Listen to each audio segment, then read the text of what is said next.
Lens के focus के उल्टा का नाम पावर। बड़े हो ना, P बराबर 1/A। अच्छा, फोकस को नापने के लिए हम लोग सेंटीमीटर का पैमाना प्रयोग करते हैं। अगर फोकस को मीटर में नाप लिया जाए, किस में नाप लिया जाए, तो फिर अब क्षमता का जो मात्रक लिखना होगा वो डायोप्टर लिखना होगा। क्या लिखना होगा? जब फोकस को आप मीटर में नापिएगा तो क्षमता का मात्रा क्या लिखिएगा? डायोप्टर। ये 10th क्लास की बातें हैं, छोटा छोटा बातें हैं। आज हम लोग सीखेंगे कि अगर दो लेंसों को, एक लेंस का पावर तो सब आसानी से निकाल लीजिएगा कि एगो लेंस है तो एगो फोकस होगा, एगो फोकस होगा तो उसका पावर एक ही आएगा। P बराबर कितना? 1/A। लेकिन दो गो लेंस हो जाए और दोनों लेंसों को आपस में सटा दिया जाए, दो लेंसों और दोनों लेंसों को आपस में सटा दिया जाए तो सटाने के बाद उनके नया फोकस कितना होगा और नया क्षमता कितना होगा, यानी इसको हम लोग समतुल्य फोकस या समतुल्य क्षमता भी कहते हैं। तो समतुल्य फोकस और समतुल्य क्षमता निकालने की बात कही जाएगी। अभी हम छोटा वाला करेंगे, पहले सटा करके और फिर हटा करके। अगर दोनों लेंसों को कुछ दूरी पर रख दिया जाए तो क्या होगा, और दोनों लेंसों को आपस में सटा दिया, दो को लेंस से आपस में सटा कर रखा गया तो सटाया गया है ऐसे कि ट्विन प्रिंसिपल एक्सिस दोनों के लिए हो जाए। मान लो कि हमने दो लेंस बनाया, एक लेंस का नाम रोल नंबर के आधार पर L1 कहा, दूसरा नाम L2 कहा। इन दोनों लेंसों को एक ही प्रिंसिपल एक्सिस पर रखा गया, कुछ इस तरह से जैसा आप चित्र में देख पा रहे हो। पहले लेंस की फोकस दूरी को हमने अपनी इच्छा से माना f1, रोल नंबर को ध्यान में रखते हुए। दूसरा को माना कितना? f2। अब इस संपूर्ण व्यवस्था में होगा क्या, तो मान लीजिए कि आप वस्तु यहाँ रखिएगा, कोई एक प्रधान अक्ष पर के बिंदु चुनेंगे, वो बिंदु और उस पर एक बिंदु जैसा दिखने वाला वस्तु रख दिए, पॉइंट ऑब्जेक्ट। यहाँ से किरण चला, पहला F1 L1 लेंस पर टकराएगा। अच्छा, L1 लेंस ऐसा माना जाता है, ऐसी कल्पना हमें करना है कि L1 लेंस इस वस्तु का प्रतिबिंब बनाने वाला था। यहाँ कहाँ पर? तो L1 लेंस इस वस्तु का प्रतिबिंब कहाँ बनाता या बनाया? I डैश पर। कहाँ बनाया? I डैश पर। अच्छा, L1 लेंस ने इस वस्तु का प्रतिबिंब कहाँ बनाया? I डैश पर। L2 लेंस क्या समझा? L1 ने जो वस्तु का प्रतिबिंब बनाया, उस प्रतिबिंब को L2 ने अनजाने में वस्तु मान लिया। कल वाला कमो, उसको क्या मान लिया? वस्तु। और इस प्रतिबिंब के रूप में दिख रही वस्तु का दोबारा प्रतिबिंब बनाया I डैश की वस्तु का। ये जो डायग्राम है यहाँ पर, यानी कहाँ पर प्रतिबिंब बनाया? यानी अगर हम पूछें कि अगर L2 लेंस नहीं होता तो आप देख पाते वस्तु का प्रतिबिंब कहाँ पर? I डैश पर। अब ये आ गया तो कहाँ देख पा रहे हो? तो यहाँ पर भी वही काम हुआ। L1 लेंस के लिए वस्तु और इससे बना हुआ प्रतिबिंब, ये जो प्रतिबिंब बना वो L2 के लिए क्या बन गया? वस्तु। अब L2 दोबारा प्रतिबिंब बनाएगा, फाइनल प्रतिबिंब के रूप में हमें दिखेगा। यानी हमें इस संपूर्ण तंत्र में कौन सा इमेज दिखने जा रहा है? I वाला क्या? I वाला दिखेगा, I डैश वाला।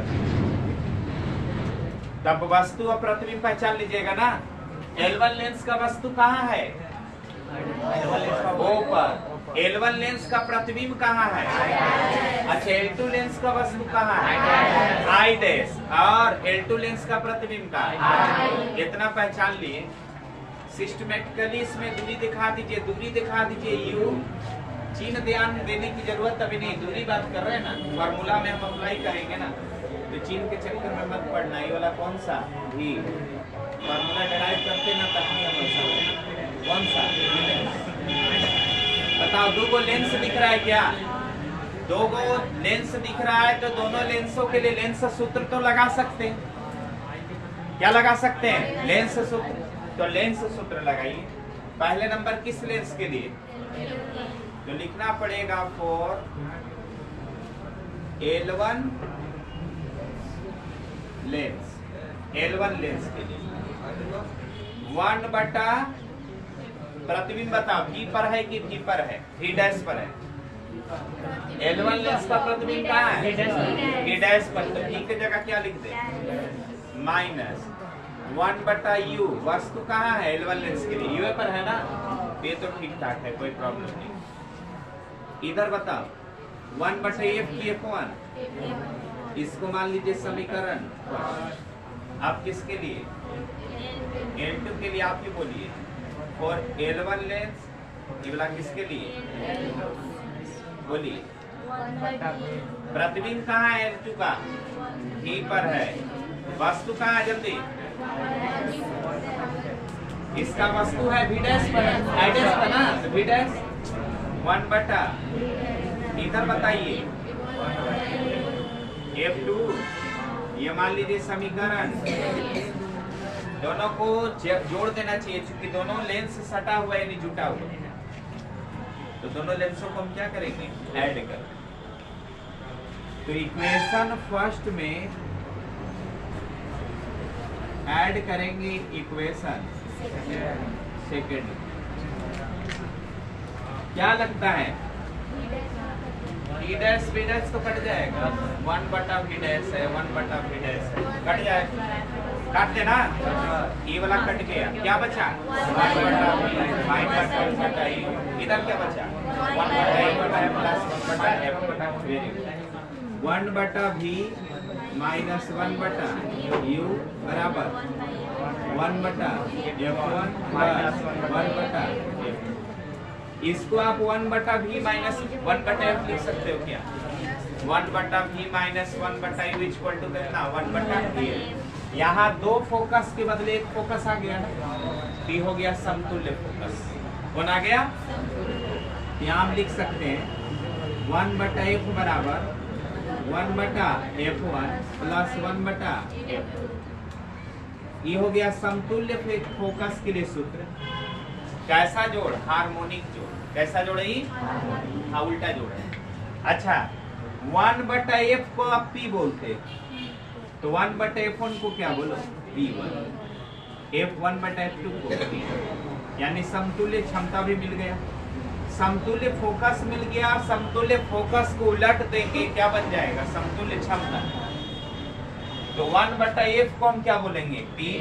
और 1 बटा F1 को क्या बोलेंगे? P1। 1 बटा F2 को क्या बोलेंगे? ये बहुत ही सिंपल सा डेरिवेशन होता है और बहुत छोटा सा इसमें काम कर लेना है। चित्र सब कुछ है। चित्र में एक बात याद रखनी है कि एक लेंस से बना प्रतिबिंब दूसरा लेंस के लिए वस्तु, और दूसरा लेंस इसका दोबारा प्रतिबिंब बनाएगा जो अंतिम, और वही अंतिम प्रतिबिंब हमारे लिए दृश्यमान होता है, उसी को हम देख पाते। चलिए उतारिए फटाफट। अच्छा, लैंग्वेज अगर देना हो तो लैंग्वेज जरूर देना पड़ता है, वरना 1 से 2 अंक आपको काट लिए जाएंगे। चित्र बनाना है, चित्र के बारे में अपनी भाषा में लिखना है, उसी का नाम लैंग्वेज है ना। तो लिख लोगे अपने से। क्या लिखना होगा कि माना कि L1 तथा L2 लेंस आपस में चित्रानुसार सटाकर रखे गए। इनकी फोकस दूरियां क्रमशः F1 और F2। इसके प्रधान अक्ष के O बिंदु पर एक वस्तु है जो L1 लेंस के द्वारा इसका प्रतिबिंब कहाँ प्राप्त हो रहा है? I डैश पर, जो कि L2 लेंस के लिए क्या बन रहा है? वस्तु। L2 लेंस इस वस्तु का पुनः प्रतिबिंब I पर प्रदान किया। इतना लैंग्वेज आप लिख दो। लैंग्वेज अपने से देना पड़ेगा, आप लोग को लैंग्वेज खुद देना सीखिए, स्वाभाविक। अच्छा रिजल्ट लाइएगा, इज्जत मिलेगा। हालांकि मोटा लेंस बनाया तो चित्र साफ दिखे। एक लेंस है, इस लेंस को हम लोग एल कह रहे हैं, ये इसका प्रिंसिपल एक्सिस। मान लो यहाँ पर रखी हुई वस्तु है, यहाँ से किरण गया, यहाँ टकराया, इसको मोड़ दिया किधर? प्रधान अक्ष की ओर। एक किरण से प्रतिबिंब की रचना करना अशुद्ध है। कम से कम कितने किरण? 2 किरण। तो 2 किरण हम ट्रांसमिट करा दिए। डी हो गया वस्तु ओ पर, अभी बन गया इमेज किस पर? आई। अच्छा, विचलन कहाँ हुआ हमें बताओ। जा रहे इधर, मुड़ गए इधर, तो जितना एंगल से मुड़े उस एंगल का नाम विचलन। ठीक है ना? डेविएशन उसी को कहते हैं। जाना चाहिए इस पथ पर, अब मुड़ गया इधर, डी हो गया विचलन, स्मॉल डेल्टा। अच्छा, मान लो कि यह इसकी हाइट कितनी है? एज। अच्छा, ये जो हाइट है ना, ये हाइट लेंस की हाइट मानना पड़ेगा, क्योंकि किरण एकदम यहाँ पर टकराता होगा, यहाँ ना टकराता होगा। लेकिन थोड़ा सा हम लोग जानबूझ के नीचे टकराते हैं ताकि मोड़ने उड़ने में आसानी हो। इसकी हाइट कितना मान लिए? एज। ये वस्तु की दूरी यू, ये प्रतिबिंब की दूरी यू,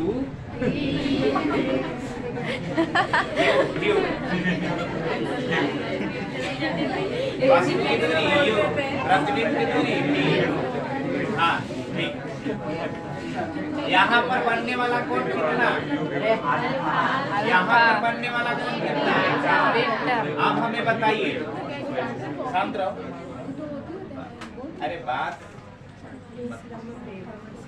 और जो आपके बगल में बात करता है वो आपका मित्र हो ही नहीं सकता। पढ़ाई के दौरान आपको बात करके बरकरार रहा, ऐसे शत्रुओं को भगाओ ना।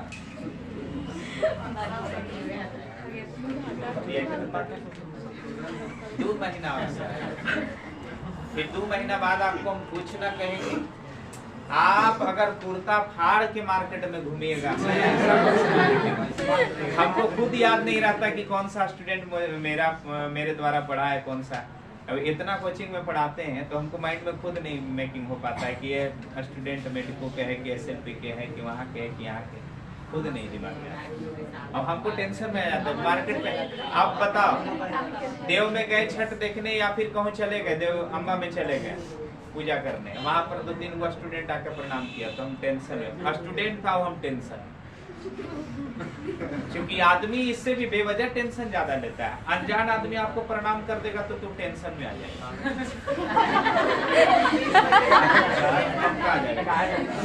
साइकोलॉजी है ना, सोचे लगेंगे अपना कि कौन था, साड़ू भाई तो है साला का बेटा इतना लंबा नहीं होना। मैंने एकदम माइंड में सर्चिंग प्रारंभ हो जाता है। अब हम लोग ऐसा, मैंने कभी कभी मूर्ख दिवस में ऐसी मूर्ख बनाते थे हम लोग, रोड पे जाते थे, अनजान आदमी प्रणाम, टेंशन, सुना बाबू, प्रणाम करके निकल गए। अब वो 2 टेंशन में, हमरा करलक क्यों करा, अच्छा हमरा किया तो हमरा क्यों किया, कौन लगते हैं इसको? अरे कुछ भी लगो, प्रणाम मिल गया, काम खत्म, खुश रहो तुम भी। तो ये साइकोलॉजिकल बात, ठीक है ना? अच्छी बताइए, क्या चाप के रूप में आप हाइट को ले सकते हैं? बिल्कुल ले सकते हैं, क्योंकि इसको बहुत पतला करिएगा कि ये वाला यहाँ पर, ये वाला यहाँ पर, हाइट को चाप के रूप में लिया जा सकता है, कोई डाउट नहीं।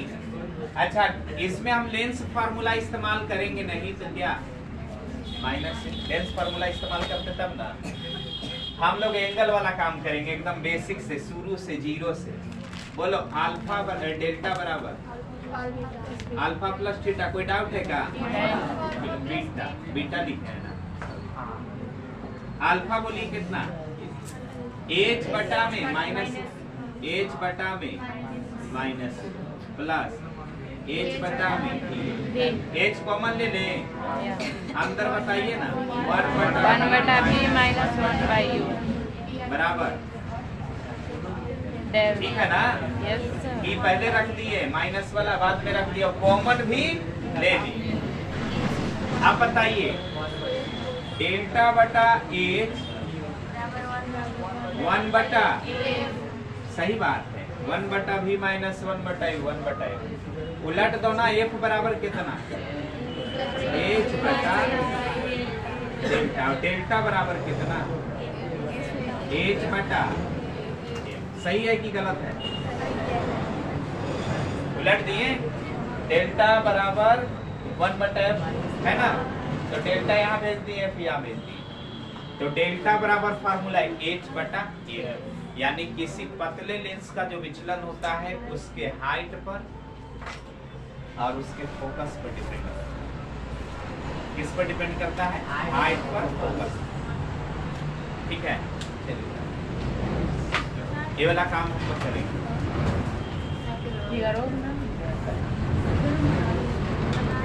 फिगर बनाना है जरूर।